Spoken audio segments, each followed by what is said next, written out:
mining communities. Mia can't be with us today, but she is online, and lovely to have you with us. Thank you, Mia. Hi, thanks so much for having me. Sorry I couldn't be there in person, and I'd just like to acknowledge a stolen land that we're on and that sovereignty was never ceded, and pay my respects to Noongar, Whadjuk Noongar elders. I'm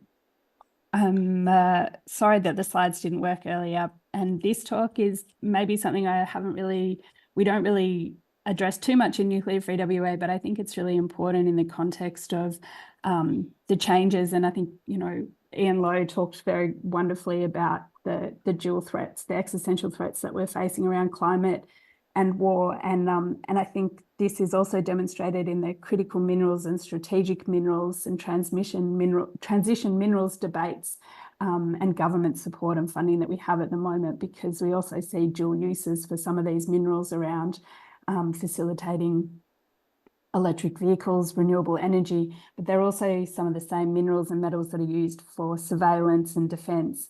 And the demand of these minerals is going up. And I think at some point for both government, for the environmental impacts on mining, there needs to be some choices made about where we're going to allocate these resources, because we don't have infinite resources, and there is absolutely a huge environmental, economic and social cost of mining these minerals. And I thought this was appropriate for lots of you who are visiting the West, one of Australia's great mining states.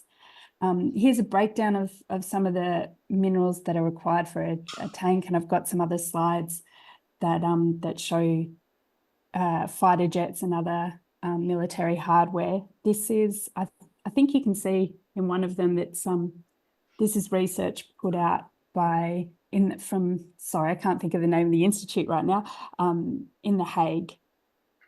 And what's really interesting is when you look through the list of minerals, a lot of these appear on Australia's critical minerals list, and I'll show you a closer breakdown of what they are. So things like aluminium, these aren't a critical mineral, but in Western Australia, particularly in the Northern Jarrah forest, we have huge amounts of new mining projects opening up, impacting on our southwest bioregion at a huge rate. And the rehabilitation of these areas cannot be fixed, because the bauxite that creates the aluminium is an essential part of growing those Jarrah forests. So once you've removed that bauxite, you try to grow back those forests, well, it just doesn't work. So the aluminium is a significant one, but also there's a range of rare earths minerals. Sorry, this is just another breakdown and a bit of an oversight of how many commodities there are, and I've underlined the ones that are used in military hardware. But the rare earths one is a really significant one for Western Australia. This is a satellite image of Mount Weld, which is also quite close to Mulga Rock, just a little bit north outside of Laverton. And Lynas, a West Australian company, has been mining here for a very long time now, and they've been shipping the rare earth ore to Malaysia, to a place called Kuantan, where they process that. And they've had ongoing disputes at the Kuantan plant in Malaysia because of the radioactive wastes that come out of mining rare earths. So uranium and thorium are largely waste products from rare earths processing. The Malaysian government said, you have to deal with the waste, and you cannot send us any more rare earths until you take back the waste and manage the waste, which led to Lynas then setting up a cracking and leaching plant in Kalgoorlie.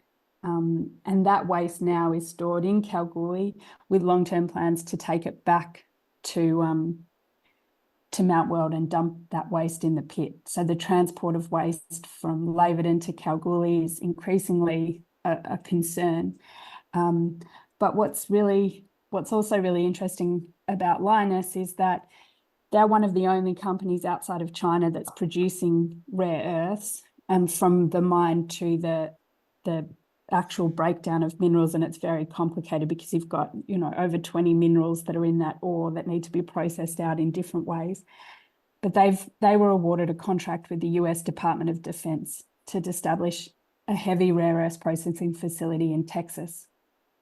So Western Australia and Lynas are playing a huge role in creating this security for access and supply of the raw minerals that are needed for some of their military applications. The other big one in WA is Eneabba, which is just outside of Geraldton, which is also very close to the US base at Kojarina. And Eneabba has been given a $1.25 billion loan from the Australian government, which is unprecedented. It's really, it's phenomenal. And you can see their breakdown of the types of minerals, target minerals that are being produced at Eneabba and their military applications.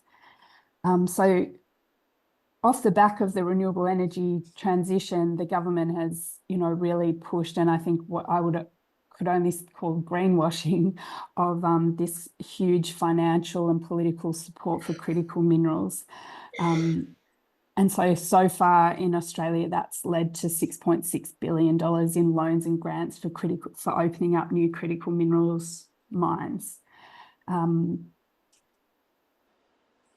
these are the countries that we have critical mineral partnerships with and trade agreements with. And they actually align very closely with different types of military alliances and security alliances that we have. And so there's I think, a clear link between those defence alliances and the provision of the raw materials that are needed for both defence as well as renewable energy. But like I say, at a public level in the government strategies, you hear renewable energy up front, and defence is in the small print. But traditionally, critical minerals is not a new concept. It's been around for a long time, and it was traditionally a defence concept. That's actually the end of my slideshow.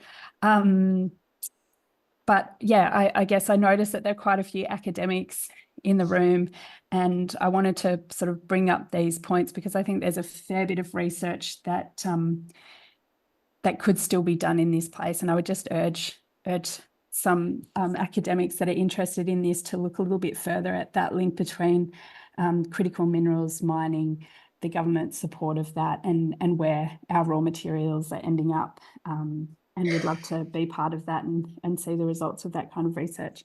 But thanks so much for having me. Thank you.